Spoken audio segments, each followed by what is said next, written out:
ನೀವೇನು good news ಅಂತ ಹೇಳಿದ್ರಲ್ಲ? ಎಸ್ ಪ್ರಿಯಾಂಗ, ಈ ಗುಡ್ ನ್ಯೂಸ್ ಬರೀ ನಿಮ್ಗಷ್ಟೇ ಅಂತಲ್ಲ, ಈ ಗುಡ್ ನ್ಯೂಸ್ ಎಲ್ಲ ಹೆಣ್ಮಕ್ಳಿಗೋಸ್ಕರ. ಫಾರ್ ಎಕ್ಸಾಂಪಲ್ ಹೌಸ್ ವೈಫ್ಸ್ ಇರ್ಬೋದು, ಸಿಂಗಲ್ ಪೇರೆಂಟ್ ಇರ್ಬೋದು, ಕಾಲೇಜ್ ಸ್ಟೂಡೆಂಟ್ಸ್ ಇರ್ಬೋದು, ಇವರೆಲ್ರಿಗೂ ಮಾಸ್ಟರ್ ಮೇಕಪ್ ಅಲ್ಲಿ ಮೇಕಪ್ ಕೋರ್ಸ್ ಕಲಿಬೇಕು ಅಂತ ಅನ್ಕೊಂಡಾಗ ಫೀಸನ್ನು ಅರೇಂಜ್ ಮಾಡುವಂಥದ್ದು ದೊಡ್ಡ ಚಾಲೆಂಜ್ ಆಗಿತ್ತು.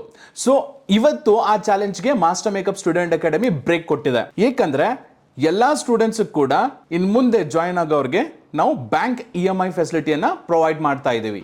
ಇನ್ಯಾಕ್ ತಡ, ಹೊಸ ವರ್ಷ ಬರ್ತಾ ಇದೆ, ಹೊಸ ಕರಿಯರ್ ಅನ್ನ ಸ್ಟಾರ್ಟ್ ಮಾಡಬಹುದು ನಮ್ಮ Master Makeup Studio and Academy ಕಡೆಯಿಂದ. ಸೊ ನಮ್ಮ ಅಪ್ಕಮಿಂಗ್ ಬ್ಯಾಚ್ ಸ್ಟಾರ್ಟ್ ಆಗ್ತಾ ಇದೆ ಜನವರಿ 10th ಇಂದ. ಈ ನಮ್ಮ ಕೋರ್ಸ್ ಅಲ್ಲಿ makeup, sari draping, hair style, floral art, mehndi art and nail art workshops ಕೂಡ ನಡೀತಾ ಇದೆ. ಅದಷ್ಟೇ ಅಲ್ಲ, ಇದ್ರ ಜೊತೆಗೆ social media marketing, photography skill and business development training programme ಕೂಡ ಪ್ರೊವೈಡ್ ಮಾಡ್ತಾ ಇದ್ದೀವಿ. ವಿತ್ ದಿಸ್ ಲ್ಯಾಪ್ಟ್ international certification, ICIT government certification and Master Makeup student ಅಕಾಡೆಮಿಯ ಸರ್ಟಿಫಿಕೇಶನ್ ಕೂಡ ನಿಮಗೆ ಸಿಗ್ತಾ ಇದೆ. ಮತ್ತೆ ತಡ, contact us for more information.